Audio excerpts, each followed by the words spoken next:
화면이 보이시나요? 네, 잘 보이고요. 또 넘기는 것도 잘 되겠죠? 아이패드로 하시는구나. 네, 잘 넘어가고. 네, 바로 시작해 주시면 되겠습니다. 네, 시작하겠습니다. 저는 이제 한양증권이라는 증권사를 이제 조사를 했는데요. 이제 이름에서도 이제 느껴지시다시피 굉장히 업력이 길 것 같은 그런 오래된 증권사라는 생각이 드는데, 이제 역시나 그런 회사고, 이제 최근에 이제 오랜 그런 거를 깨고 이제 새로이 성장하는 회사라는 컨셉으로 이제 보시면 될 것 같습니다.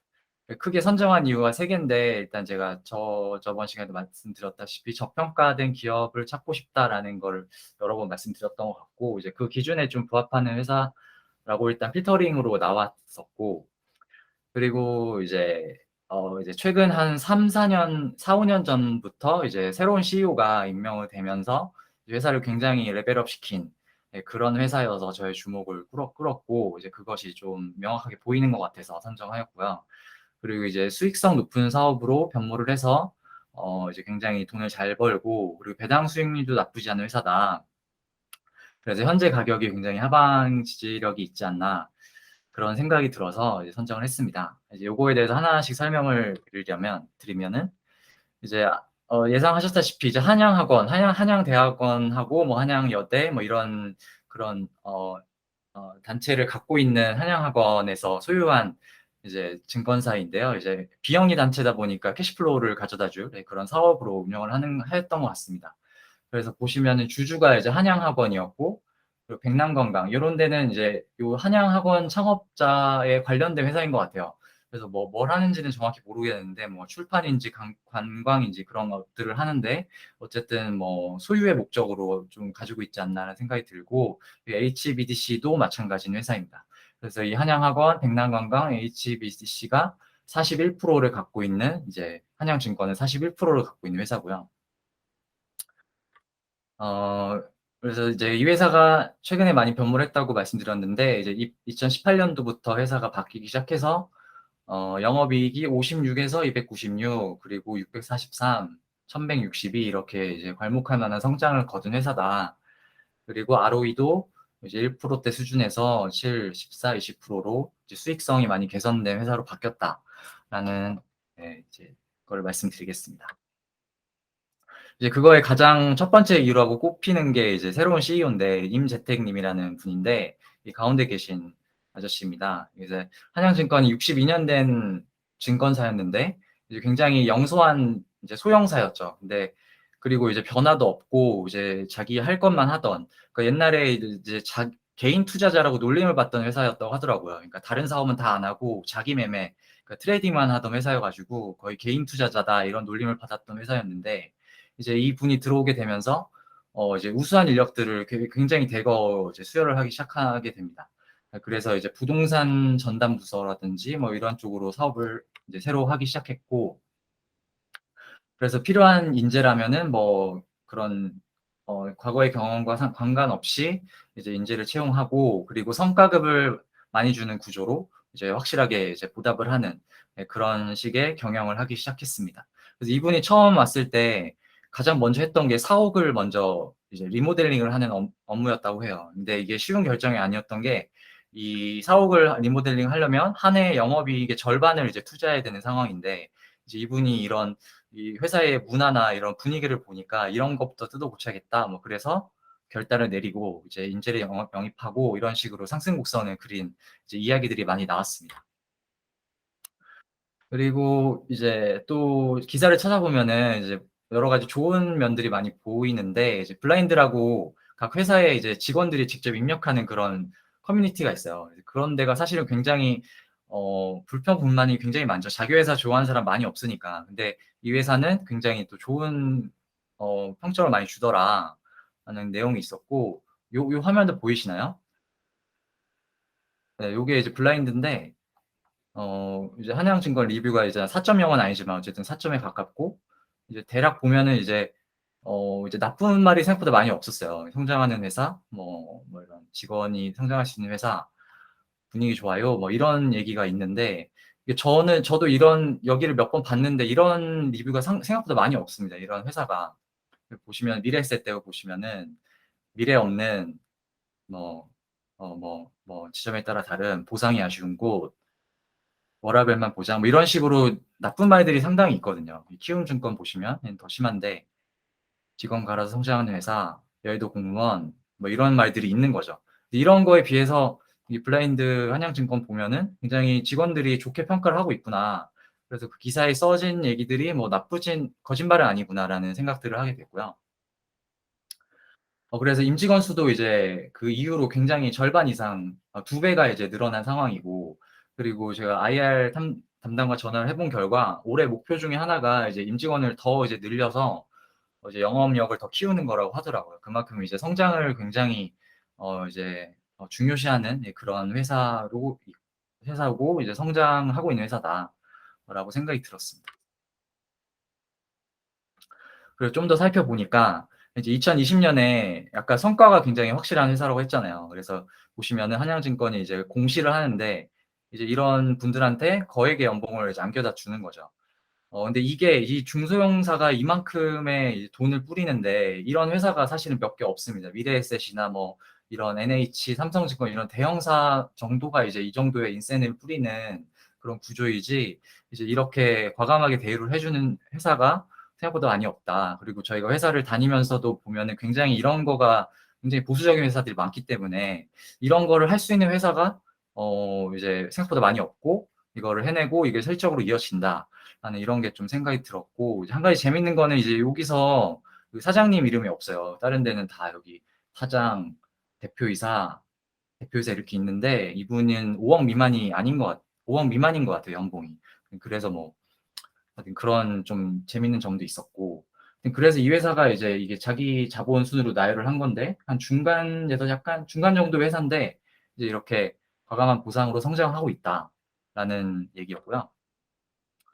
그래서 한 번 더 궁금해서 이제 판관비에 인건비가 얼마나 나가나를 좀 봤어요. 다른 회사랑 비교를 좀 했는데 인건비가 보시면 이제 80%, 작년하고 재작년이 거의 80%를 이제 인건비로 이제 소진을 하는 현상이 보였습니다. 다른 회사는 이제 워낙 대기업이니까 뭐 인건비로 다 쓸 수는 없으니까 요 정도 쓰고, 키움은 오히려 뭐 다른 데 집중을 하는지 오히려 덜 쓰고 있고, 그리고 조금 여기보다 큰 회사인데 보면은 요 정도 수준, 65% 수준으로 이제 인건비를 쓰는데 이 회사는 정말 이렇게 많이 쓰고 있구나. 네, 그런 거를 또 한번 확인을 해 보았습니다.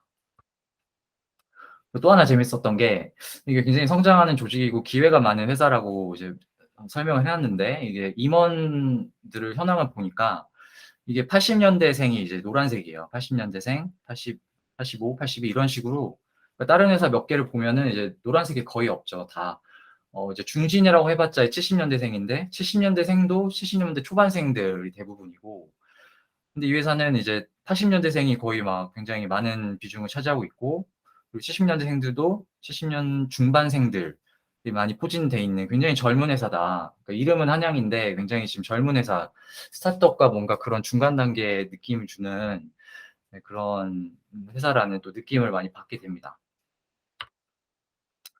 이제 대략의 회사 소개를 해드렸고, 이제 증권업에 대한 거를 이제 조사를 해봐야 되는데, 이제 한양증권에서 하는 사업은 크게 네 가지예요. 그러니까 위탁 영업 부문. 그러니까 얘는 이제 소위 말해 이제 고객한테 이제 이거 사주세요 하면 그거에 대한 수수료를 받는 그런 비즈니스 인 거고, 이제 자기 매매는 이제 회사 자신의 자본으로 이제 트레이딩을 해서 이윤을 창출하는 그런 겁니다. 그래서 요거는 고객 돈으로 굴리는 수익, 요거는 자기 돈으로 굴리는 수익이라고 볼 수 있고, 이제 기업 금융 분야라고 하면 IB라고 하는데 이제 특정 기업이 돈이 필요할 때 뭐 증권을 발행하거나 뭐 유상 증자를 하거나 뭐 채권을 발행하거나 아니면 뭐 부동산 개발에서 돈이 필요하거나 이런 거를 할 때 이제 그 자금을 조달해 주는 그런 비즈니스입니다. 그래서 이 부분을 이제 그 임재택 사장이 임기를 맡은 후부터 이제 굉장히 성장을 시켰고, 이제 이걸로 굉장히 돈을 잘 버는 상황이 되었죠.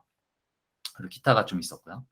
근데 이제 요거는 이제 한양증권의 얘기고, 그럼 전반적으로 증권업은 어떤 비즈니스를 하느냐, 삼성증권을 봤는데 아마 요걸로 대부분 커버가 되는 것 같더라고요.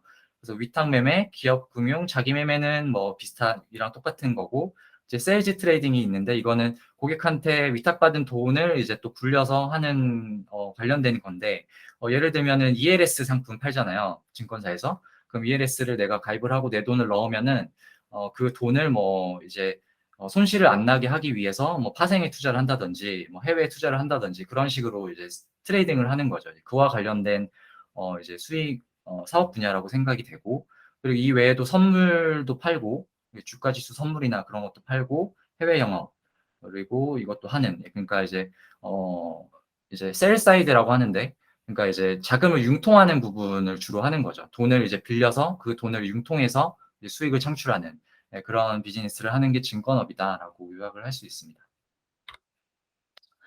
그래서 한양증권의 홈피에서 나와 있는 이제 사업 영역인데 리테일 비즈니스. 그러니까 저희 같은 개인 투자자가 이제 ATC 접속해서 이거 사고 저거 사고 할 때 발생한 수수료들 그런 것들을 리테일 비즈니스로 하고 이제 훌세일은 이제 B2C 연기금이나 뭐 보험사나 그런 기관 투자자들한테 세일즈를 해서 이제 자금을 이제 끌어들이는 거죠. 저도 이제 보험사를 다니는데 보험사의 자산운용 쪽에 있는데 거기서 이제 맨날 오시는 분들이 그런 증권사 애널리스트 분들이 오셔가지고 이제 열심히 세일즈 하시고 그렇게 가시는 모습을 많이 볼 수 있습니다. 그래서 이게 그 부분이고요. 그리고 IB 아까 말씀드렸던 거고 이제 뭐 신규 상장이나 유무상증자 채권 발행 그리고 부동산 PF 그리고 구조화 뭐 이런 것들 업무를 하는 거고 그리고 SM 매니지먼트는 자기 매매 자기 회사 돈으로 이제 운영을 하는 그 부분입니다.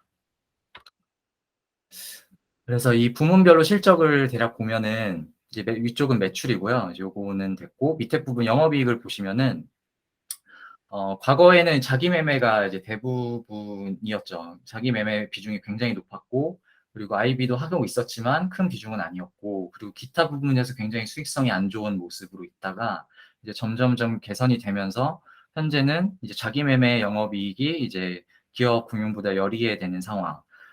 그리고 이제 기타 부분도 수익성이 엄청 개선된 모습. 이런 모습으로 이제 이 회사의 주력은 기업 금융이다라는 거를 알 수 있습니다.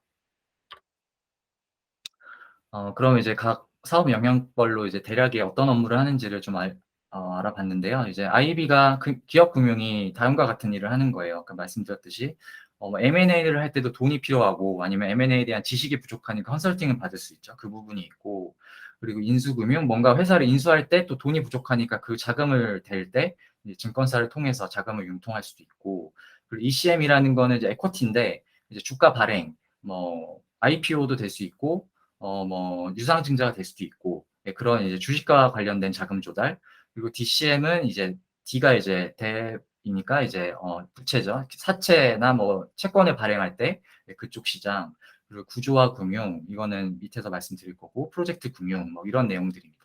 그래서 한양증권은 요 6가지 중에서 밑에 3가지를 주로 하는 회사라고 생각하시면 됩니다. 그래서 앞서 말씀드린 3가지 업에 대한 거를 간단히 설명을 드리는데 아까 뭐였죠? DCM은 이제 채권 발행인데 기업이 이제 채권 발행해서 자금을 융통하려 할 때 투자자를 만날 수 없으니까 증권사를 통해서 이제 중간다리를 해달라라는 걸 요청하고 이제 요거에 대한 수수료를 받는 사업이죠. 그래서 중개 두 주체를 이어주는 역할을 하거나 아니면 증권사 자체가 자기가 돈이 많으면 직접 투자를 해줄 수도 있고 이제 요런 발행 시장이라고 하는 요쪽 영역이 있고요. 그리고 요거는 이제 자산 유동화라고 하는데 이거는 예를 들면 이제 부동산 사업을 할 때 만약에 부동산 사업을 누가 하기로 했고 거기서 이제 만약에 보험사가 이제 이 사업 시행사한테 돈을 빌려줬어요. 그럼 돈이 막 진짜 어마어마한 돈이 들어갈 텐데 이 보험사는 이제 그 유동성이 한꺼번에 없어지니까 뭐 만약에 뭐 10조라고 하면은 10조 같은 돈이 갑자기 사라져 버리니까 그 유동성을 좀 이제 많이 회복을 하고 싶은 거죠. 그런 니즈가 있어가지고 그런 그 부동산 PF에 대한 그거를 또 발행을 해요. 그래서 그거를 증권사한테 부탁을 해서 너네가 이거를 다른 사람한테 또 팔아줘라 라고 부탁을 하는 겁니다. 그래서 이런 부동산 투자에 대한 권리를 이제 잘게 쪼개서 이제 일반 투자자한테 파는 역할을 하는데 거기서 이제 증권사가 또 역할을 하고 그 중간다리 역할을 한 것에 대한 수수료로 이제 수익을 얻는 그게 이제 자산 유동화 증권이라고 하고 그 업을 이제 한양증권이 잘하고 있다라는 얘기고 이제 부동산 PF는 이제 뭐 방금 말씀드린 예시에서 어느 부동산 개발을 한다, 뭐 아니면 공장을 짓는다, 이럴 때 대규모의 자금이 들어가는데 이제 그거에 대해서 이제 자금 융통을 이제 도와주는 그런 입장으로 이제 증권사가 역할을 하게 되고, 아니면 돈이 있으면 본인이 직접 빌려줄 수도 있고, 네, 그래서 이제 거대한 이제 부동산 투자에 대한 그런 자금과 관련된 업무를 한다. 그래서 한양증권이 가장 잘하는 분야가 이 부동산 PF이고, 여기서 한 이익의 절반 정도가 발생을 한다고 합니다. 그래서 이제 얼마나 잘하냐라고 좀 이제 인터넷을 보니까 이제 리그 테이블이라는 걸 공시를 하더라고요. 그래서 뭐 채권 시장, 뭐 아니면 뭐 여신 전문 금융회사 채권, 이거는 뭐 좀 단기 채권과 관련된 얘기인 것 같은데, 뭐 이런 부분, 그리고 방금 말씀드린 유동화 증권 같은 시장에 대해서 지분들이 이제 요 정도가 되고요.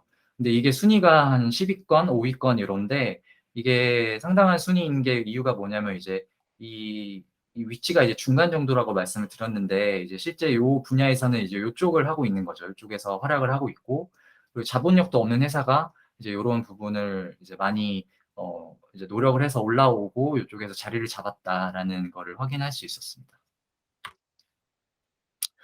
그래서 이제 재무제표에 찍히는 이익인데, 아까 가장 큰 이익인 이제 기업금융 이익이고, 보시면 이제 이런 이름들로 이제 수익을 얻고 있는데, 수탁수수료 얘네는 이제 리테일 쪽인 것 같고, 이 나머지 부분이 그런 기업 금융과 관련된 분야에서 나오는 네, 그런 수익들인 것 같습니다. 인수 주산 수수료도 많고, 가장 많은 부분이 게 금융 자문 수수료.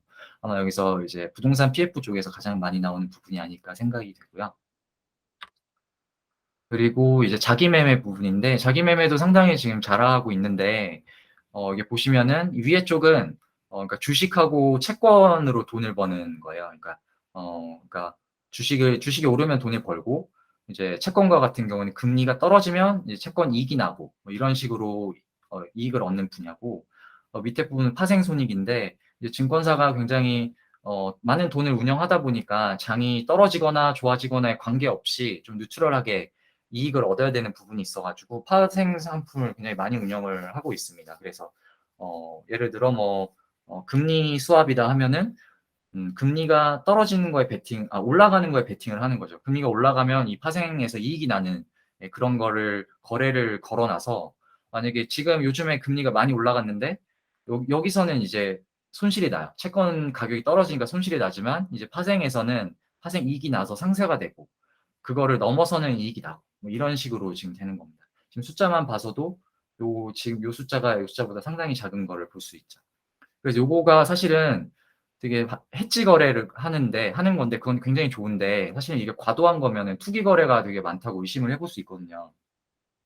그래서 이 부분이 사실상 좀 잘 모르는 부분이기도 하고, 좀 걱정이 되는 부분이기도 하고, 네, 그런 부분이긴 합니다. 그래서 이제 22년 하반기가 접어들었는데, 이제 증권사가 작년 하반기만 해도 굉장히 업황이 좋을 것이다, 이런 식으로 리포팅을 많이 내다가 이제는 좀 뉴트럴로 많이 바꿨더라고요. 그러니까 이제 그 큰 이유가 세 개인데, 이제 주식시장이 급락해서 개인 투자자들이 거래를 안 한다, 이제 요즘에 많이 지켜보고 있는 상황인데, 이제 요런 게 하나가 있고, 그리고 증권사가 채권 평가 손실, 요즘에 금리가 많이 올라가지고 채권 평가 손실이 많이 날 것이다. 실적이 안 날 것이다.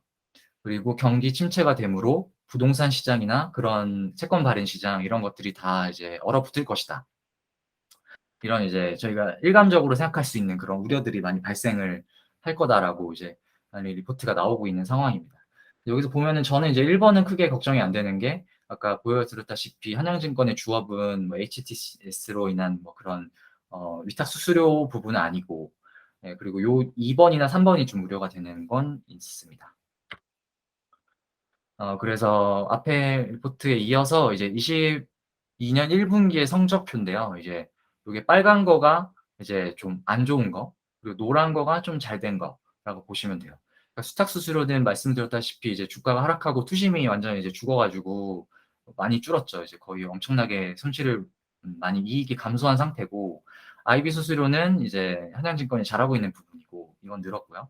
그리고 자기 매매 손익도 많이 늘었고, 그러니까 이제 요 부분은 보시면은 주식 관련 많이 줄었고, 채권 관련 완전 망했고, 근데 파생 관련 손익이 굉장히 늘었죠. 그러니까 이게 주식이나 채권의 반대 매매를 걸은 해지 거래를 통해서 이익을 얻은 부분이 하나가 있고, 그리고 순수하게 뭔가 파생과 관련된 레버리지를 끌어서 투기적인 손익을 얻으려는 그런 활동들로 얻은 게 있어서 이게 굉장히 많이 늘어났던 거죠. 그래서 이 주식과 채권의 이익을 완전 상쇄해서 작년 1분기보다 훨씬 더 많은 수익을 거둘 수 있었던 거고요.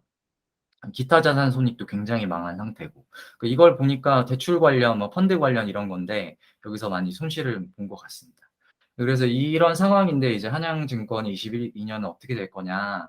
를 봤을 때 아까 말씀드렸던 이 부분은 크게 걱정할 게 아닐 것 같고, 아이비도 굉장히 사실 이런 우려는 항상 있었던 거죠. 그렇지만 어쨌든 잘 해왔던 거고 자기 매매 손익도 잘 하고 있다. 그럼 과연 어떻게 될 것인가? 약간 이거는 좀 예측을 하기는 좀 곤란한 부분이고, 그리고 저는 그냥 한양증권의 본업 경쟁력이라는 거에 더 주목을 해야 되지 않나라는 좀 생각이 많이 들더라고요. 네, 이제 요런 상황이었고, 근데 이제 금융사들을 볼 때 이제 한 가지 굉장히 중요한 부분이 이제 자본 건전성 부분인데요. 그러니까 아무래도 금융업이 돈을 빌려와서 그 돈을 운영한 다음에 다시 돌려줘야 되는 이제 극대화된 레버리지를 이용한 산업이니까 이게 완전히 위험하게 사업을 해버리면 한 방에 갈 수 있는 그런 위험성이 있어서 이제 자본 건전성이라는 걸로 관리를 항상 하게 됩니다. 그러니까 이제 은행에서는 BIS 비율이라는 게 있고, 이제 보험사에는 RBC라는 개념, 혹은 내년부터는 킥스라는 개념이 들어오게 되고, 근데 이제 증권사에는 이제 NCR, 넷 캐피탈 레이쇼라는 걸 쓰는데, 이제 이거의 개념은 그러니까 이 회사가 갖고 있는 총 위험을 이제 계량화한 거에 비해서 이 회사가 실제로 자본으로 들고 있는 게 얼마냐를 잰 수치입니다. 그래서 만약에 이게 이 수치가 뭐 300이다 하면은 300%다 하면은 이게 1이고 이제 3배. 그러니까 요 위험에 비해서 3배 정도의 자본을 갖고 있구나. 그 정도의 안정성이 있구나라는 거를 이제 계량화하는 그런 리스크 관리 지표인데요. 여기서 이제 약간의 좀 이제 업계에 좀 히스토리가 들어가는데, 이제 옛날 NCR이 옛날 버전과 요즘 버전이 있어요. 그러니까 이제 이거는 2016년도까지 사용하던 NCR이고, 요거는 최근에 이제 16년부터 현재까지 사용하는 NCR인데, 이게 굉장히 좀 수식이 달라지면서 회사별로 좀 희비가 교차하는 상황입니다. 예를 들어 한양증권은 이제 230, 382 해서 이제 차이가 나긴 하지만 비교적 크게 차이는 안 난다고 생각되는데, 이 미래에셋증권 같은 경우에는 155%에서 신 NCR은 2200%가 되는 이런 기형적인 현상이 발생이 되는 거예요. 그러니까 이제 수식을 보면 약간 이해가 되는데, 그러니까 지금 보시면 이 총 위험액이 여기서 수식에서 분자로 올라왔어요. 그러니까 이거분의 이거였다가 이거 빼기 이게 된 거고, 그리고 이 팩터가 이제 분모로 들어가게 되는데, 그러니까 이 분모는 상당히 좀 작은 숫자입니다. 그러니까 기업별로 크게 차이가 나는 숫자가 아니라서, 그러니까 이거는 사실상 고정에 가까운 숫자인데, 이거는 이제 회사별로 굉장히 차이가 나는 거죠. 그래서 미래에셋은 이것이 굉장히 작은 반면에 얘는 굉장히 커서 이 2200%가 만들어진 상황이거든요. 근데 반대로 이 총 위험액을 이제 분모로 끌어내리면은 굉장히 위험한 회사가 되는 겁니다. 근데 이게 왜 문제가 되냐면은 이제 신용평가회사에서는 이 지표를 써서 이제 이 회사를 평가를 하고 있어요. 그리고 그 신용평가사의 그 레이팅이 굉장히 중요한 이유는 이제 자본을 끌어올 때, 그러니까 이 미래에셋 증권이 자본을 끌고 올 때 이 155%를 적용받은 신용 등급으로 끌고 오기 때문에 자본 조달 비용이 굉장히 높은 거죠. 네, 그래서 이 기업들이 이 이제 하는 게 이거를 맞추려고 막 유지를 하다 보니까 이게 기형적으로 커지는 상황입니다. 네, 그렇고 반대로 이제 한양증권 같은 중소형사는 이 갭 차이가 크게 벌어질 일 없기 때문에 이거보다 이게 작긴 하지만 비교적 요런 갭을 유지하면서 업을 유지하고 있다라는 내용인데, 이제 여기서 제가 이제 요거를 보고 이제 안심을 한 거는, 이게 2200이고 380이어서 이 위험이 6배 차이가 아니고, 이건 좀 약간 이거를 산출하기 위한 차이에서 오는 숫자상의 그런 거고, 그래서 이게 이만큼 차이 나는 위험도의 그런 차이는 아닌 것 같다. 그래서 이거는 이제 지표 정도로 받아들이면 될 것 같다. 라는 정도로 이제 생각을 하게 되었습니다. 그래서 이제 한양증권에 이게 이제 권고 비중이 150%, 100%니까 이거보다 훨씬 상회를 하고 있고, 오히려 이거에 너무 높으면은 자본을 제대로 사용하지 못한다는 비판을 받을 수 있거든요. 그래서 적정한 선에서 이 숫자를 관리하는 게 중요한데 그런 의미에서 이 숫자가 크게 위험해 보이는 수준은 아니고 너무 과도한 수준도 아니다. 라는 생각을 하면서 이제 이 부분을 이제 짚어보았고요. 그래서 이게 구 NCR, 신 NCR 순위인데 이제 구 NCR은 이제 중간 정도 하고 있고 그리고 여기서 이제 그런 대형사들은 다 이제 위쪽에 있는데 요게 신이네요. 요게 신이고 요게 구인데 이제 구에서 한양증권은 요 정도에 있는데 이 밑에 부분이 대부분 이제 대형사들이 포진해 있는 거죠. 굉장히 좀 이상한 모양이 벌어지는 겁니다. 여기에 있다가 여기에도 바뀌는 이런 이제 두 개의 지표가 지금 공존하고 있는 상황이라서 굉장히 업계에서도 좀 이슈이고 굉장히 제도 개선이 요구되는 상황이라고 하더라고요. 하여튼 요런 상황이다라는 거고. 아무튼 그래서 한양증권이 업을 하고 있을 거를 업에서 봤을 때 이제 경영자의 능력이나 이제 조직이 경쟁력을 갖추고 있는 부분 그리고 계속 성장을 하는 부분으로 봤을 때 이제 큰 점수를 주고 싶다. 그리고 아까 말씀드렸듯이 그런 투심이 죽어서 개인 투자자가 떠나는 거기서 수익이 감소되는 그런 이제 사이클을 타는 거에서 다른 회사보다는 좀 경쟁력이 있지 않나라는 생각이 있었고 그리고 고수익 사업 이제 금융 기업 그쪽 관련된 사업을 되게 잘 하면서 고수익 사업을 하고 있구나. 라는 세 가지 점을 이제 보면서 좋다고 생각을 했고요. 여기까지가 이제 좋은 얘기고, 근데 이제 조사를 하다가 굉장히 좀 악재를 만났는데, 이제 그 얘기가 이제 한양증권이 한양학원에 소속된 자회사잖아요. 그래서 이 한양학원을 먹여 살려야 되는 의무가 있는 회사인데, 그게 옛날에는 배당으로 굉장히 많이 줬었어요. 그래서 배당 성향이 옛날에는 2018년만 해도 71%, 그리고 그 이전에는 배당 성향이 90%이던 시절도 있었거든요. 그 이제 번 돈을 이제 한양학원에 다 갖다 주는 그런 이제 착한 아들 역할을 하고 있었는데, 이게 기업이 성장을 하면서 이제 기업도 성장을 해야 되니까 배당 성향을 낮출 수밖에 없었던 거죠. 그 남은 이윤으로 투자를 해야 되고 이제 인건비를 지급을 해야 되니까 이제 그래서 이제 현재는 21% 그리고 최근에는 14%까지 줄어든 상황인데 반면에 기부금을 대신 이제 한양학원에 주기 시작했어요. 그래서 기부 내역이 이제 2018년에 6억 수준이었다가 지금 32억으로 5배 6, 35, 5배 좀 안 되게 좀 늘어난 상황이 된 거죠. 여기서 보면 6배네요. 그런데 반대로 이제 배당은 이제 33억에서 119억으로 4배가 좀 안 되는 3배 정도 되는 금액으로 많이 안 늘어난 거예요. 그래서 이제 소액 주주들이 이제 뿔이 난 이제 분들이 계셔가지고 이제 모임을 이제 결집해가지고 막 이렇게 주주 서한도 보내고 막 고소도 할 거다 약간 이런 움직임이 올해 상반기에 있었더라고요. 근데 이게 사실은 그래서 저는 사실 이분들이 굉장히 열심히 해주셔가지고 뚫어주시면 제가 이제 무혈 입성을 하면 참 좋은데 사실상 그게 쉽지는 않을 거라는 생각이 들었습니다. 왜냐하면 이 회사가 너무나 조그만 회사고 이제 시가총액이 1,300억인가 그 정도의 회사고 이제 그러려면 이제 사회적으로 이슈가 돼야 되고 그걸로 이제 이득을 얻는 세력들이 많이 해줘야 되는데 과연 이 회사를 두고 그런 활동을 해줄 수 있을까? 그리고 그 개인 투자자분이 얼마나 그 개인 시간을 쪼개서 이런 소송을 하고 막 그럴 수 있을까라는 거에서는 좀 개인적으로 회의적인 그런 생각이 들어서 개인적으로는 굉장한 악재다라는 생각이 들었고요. 그리고 지배구조의 투명성 문제도 하나가 있는데 이제 이 회사에서 이제 감사가 있는데 이분이 이제 82년부터 2007년까지 한양학원에서 근무를 했던 그런 분이라서 아마 사측일 가능성이 굉장히 높습니다. 그래서 한양학원에 이제 부름을 받아서 아마 감사를 하고 있는 분이 아닐까라는 생각이 들고 이제 그런 측면에서 개인 주주의 그런 걸 챙겨줄 그런 기부금이 줄어들고 배당 성향이 줄어들 여지가 얼마나 될까라는 것에서는 좀 굉장히 회의적인 생각을 하게 되었고요. 네, 그래서 이제 종합평은 이제 기업 자체 경쟁력은 상당히 있어 보인다. 그리고 굉장히 저평가돼 있는 것도 맞는 것 같다. 하지만 업황이 좋은 것도 기본적으로 나쁘다고 하지만 이 기업 자체로 봤을 때만은 뭐 나쁘지도 않다. 그래서 중간 정도 성적 그리고 주주 정책은 상당히 안 좋은 것 같다. 나는 그래서 굉장히 좀 한 50%, 50점 정도의 성적이 아닌가 현재로서는 생각이 들었고, 그래서 저는 이 배당 기부금과 관련된 배당금과 관련된 거를 좀 지켜보면서 이제 체크를 해나가야 되는 그런 기업으로 좀 올리려고 생각을 하게 됐습니다. 그래서 요렇게 기업 분석을 했고요. 그래서 질문들을 주셨는데 이제 종인님이 PER이나 PBR이 상당히 낮은데 다른 회사에 비해서 어떤지를 이제 말씀해 주셨는데, 이제 네이버에서 이제 근처 회사들을 이제 가져와 봤어요. 그래서 PER하고 ROE하고 PBR로 이제 솔팅을 해서 상위 15개씩을 그냥 골라서 가져와 봤더니 이 4개의 증권사가 골라집니다.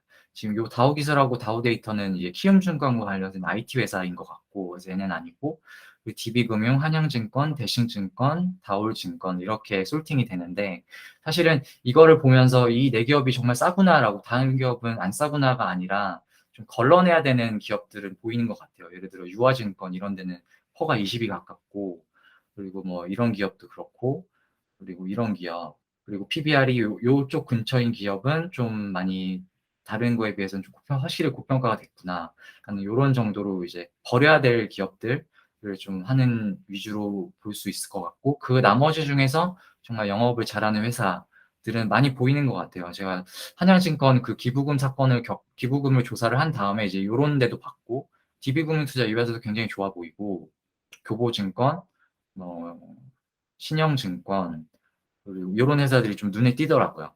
NH투자증권 이 회사도 그렇고, 네, 그런 좀 그런 게 보여서 어쨌든 요 솔팅해서 봤을 때는 굉장히 좋은 회사로 보인다라는 생각을 했습니다. 죄송합니다. 그리고 진영님이 질문해 주신 거는 배당 수익률을 얼마 정도 보느냐, 이거에 대해서는 IR 담당자하고 이제 기부금 얘기를 했는데, 이제 회사 입장에서는 뭐 기부금이 문제가 될 건 없다. 이 회사의 설립이 이미 그 기부금을 많이 주는 회사로 설립을 했고, 이게 기부금 주는 것 자체가 이중 배당의 문제는 이제 걸리지 않는다라는 얘기를 했고, 하지만 배당 성향이 점점 낮아지고 있지만 이익 성장성이 너무 굉장히 가파르기 때문에 총 배당금은 늘어나고 있고, 그걸로 봤을 때 주주 정책이 나쁘다고 생각은 하지 않는다라는 이제 공식적인 답변을 들은 거 봐서는 이 기부금 문제는 확실히 쉽지 않다.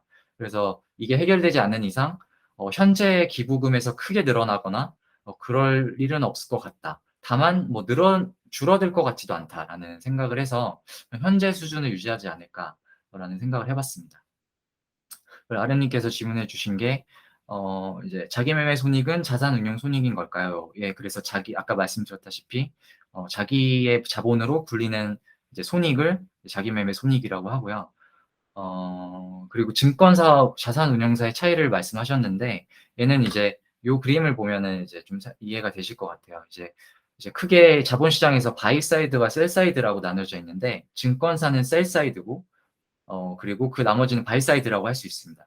그러니까 이제 얘네들은 돈을 들고 있는 주체들이에요. 그래서 자산운용사, 이제 펀드를 만들어서 운용을 해야 되는, 고객의 돈을 유치해야 되는 그런, 유치해서 굴려야 되는 자산운용사나 뭐 헤지펀드, 연기금, 보험사 이런 회사들이 돈을 쥐고 있죠. 이 돈들을 세상에 어딘가에 투자를 해야 되는 그런 역할을 해야 되는 건데, 그럼 어디에 투자를 해야 되냐라는 데 세이즈를 하는 회사들이 셀사이드 증권사들이 되겠습니다. 상업은행이나 투자은행이나 증권사, 뭐 중개사 이런 회사들이 열심히 이 회사들한테 가서 이런 주식이 좋다, 이런 채권이 좋다, 이런 브라질 채권이 좋다, 이런 식으로 세일즈를 하는 그런 모양새입니다. 그래서 저희 같은 개인들이 여기에 돈을 주고 이분들의 세일즈를 당해서 이제 세상에 있는 자산들을 산다. 라는 이런 식으로 보면 될 것 같습니다. 그래서 자산운용사는 여기, 증권사는 여기 위치해 있고요.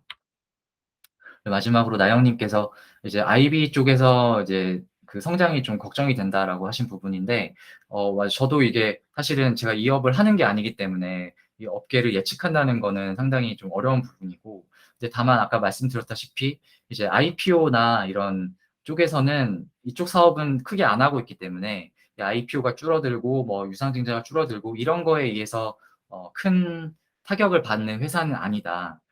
그리고 다만 이제 걱정이 돼야 되는 거는 금리가 상승하거나 이제 부동산 시장이 이제 위축이 되면서 이제 그런 부동산 PF나 그런 이제 채권 시장이 발행 시장에 얼어붙는 그런 거는 좀 많이 우려가 되는 상황입니다.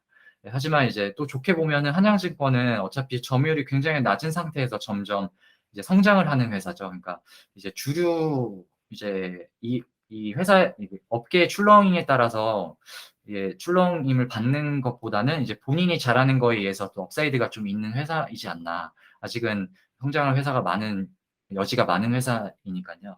네, 그래서 그런 측면에서 보면은 좀 애매하다. 애매하지만 좀 좋은 측면도 있는 것 같다라는 생각을 했습니다.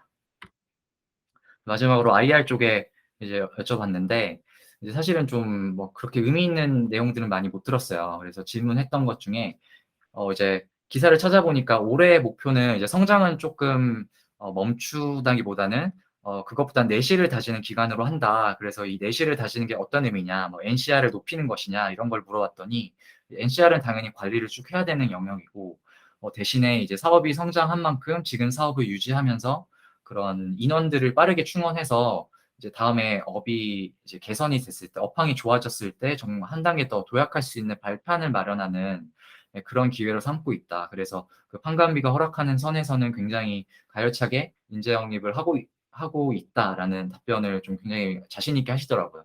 그래서 이런 부분을 또 지켜봐야 되겠구나 생각이 들었고, 그리고 이 회사가 벌고 있는 돈의 이제 비중은 어떻게 됐느냐 했더니 부동산 PF가 40%, 그리고 채권 발행이냐 자산 유동화가 15에서 20, 그리고 나머지가 자기 매매라고 했습니다. 그리고 파생 거래가 많이 늘었는데 뭐 추가 파생이나 그런 걸로 인해서 뭐 어떻게 이득을 볼 수 있을 것 같냐라고 이제 제가 아까 리스크 관리 측면에서 말씀을 드렸다시피 그게 궁금해서 물어봤는데 아무래도 그거를 좀 방어적으로 말씀을 하시더라고요. 그래서 이제 상당 부분이 해지 거래 인 것도 맞지만 투기성 파생 거래도 병행하고 있다. 하지만 이제 파생이 위험하기 때문에 가장 중점적인 건 리스크 관리이고 이제 그런 원칙 하에서 운영하기 때문에 안전할 것이다라는 걸로 답변을 하셨고요. 그 기부금은 아까 말씀드렸다시피 회사에서는 이제 별로 중요한 이슈는 아닌 것 같다라고 답변을 들었습니다. 네, 제 발표는 여기까지고요. 혹시 추가적으로 궁금하신 점 있으면 말씀해 주시면 될 것 같습니다. 저는 사실 이건 궁금한 점은 아닌데 제 사실 저희 남편이 하는 일이 감정평가사예요. 그래서 사실은 제가 맨날 증권사 영업을 하는 건 잘 알고 있었거든요. 근데 이 증권사 그 증권사인지 몰랐는데 남편한테 살짝 물어봤는데 이제 한양증권도 증권사 중에 평가사들이 많이 영업을 하는 애고, 사실 증권사 PF 담보대출이 되게 규모가 크잖아요. 그러니까 PF 담보대출이나 뭐 타당성 검토 이런 거 할 때 감정평가를 받게 법적으로 돼 있어 가지고 고런 일을 하는 건데, 근데 이거는 교수님이 꼭 아셔야 될 것 같아요. 그러니까 남편 얘기가 지난 5 년간은 부동산 경기가 좋았잖아요. 그러니까 네네. 부동산 경기가 좋을 땐 지으면 팔리니까 사실 부동산 개발 사업 되게 많이 진행을 한단 말이에요. 근데 이제 남편 얘기가 올해는 많이 안 좋은가 봐요, 이쪽이. 음. 이쪽으로도 하여튼 이 실적들이 막 남편도 일이 많이 줄었다고 하더라고요. 근데 당분간 쪼끔 이럴 것 같아요. 근데 여기서 지금 부동산 관련해서 하는 수익의 비중이 되게 커서 고 부분이 쪼끔 염려가 되는 것 같아요. 네, 맞습니다. 이게 어. 제 업이 아니다 보니까 이제 조사를 한 내용만 보면은 요런 내용이어 가지고 그쵸, 그쵸. 아무래도 기부금이 좀 해결이 안 되면 저는 들어갈 생각이 없어 가지고 어어어. 지켜봐야 되는 회사라고 생각을 하고 있습니다. 네, 그래서 알려주셔서 네네. 그래서 고 부분이 하여튼 수익을 엄청 많이 땡겨 왔다고 하더라고요, 한 5년 동안.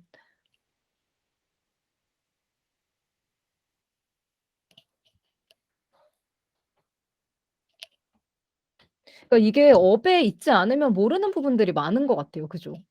이런 거는 참 알 수 있는 게 또 어려운 것 같아요. 저도 뭐 옆에 있으니까 실무적으로 들은 건데 그냥 이렇게 조사하기엔 또 좀 그런 게 어렵구나 이런 생각이 들었네요. 근데 뭐 어차피 기부금에서 탈락이었다고 하시니. 근데 부동산 쪽은 확실히 안 좋은가 봐요. 부동산 개발 쪽은. 뭐 다른 분들도 부동산 개발 관심 있는 분들 계실지 모르겠지만 하여튼. 네, 맞습니다. 이제 저도 이 회사를 고른 게 이제 뭐 솔팅해서 나오긴 했지만 이제 이쪽 음음음음음. 분야가 이제 궁금하기도 했고 이제 같은 금융권인데 어떤 업을 하는지를 잘 모르니까 이제 조사도 그쵸, 그쵸. 하면서 이제 그런 취지로도 했었던 측면이 있었습니다. 저도 덕분에 진짜 증권사 그런 수익 구조나 이런 거 되게 잘 알게 된 것 같아요. 사실 저 자산 운용사하고 증권사 개념도 사실 잘 몰랐는데 너무 설명을 잘해 주셔 가지고 '아 그런 거구나.' 이러면서 공부가 많이 됐습니다. 감사합니다. 감사합니다.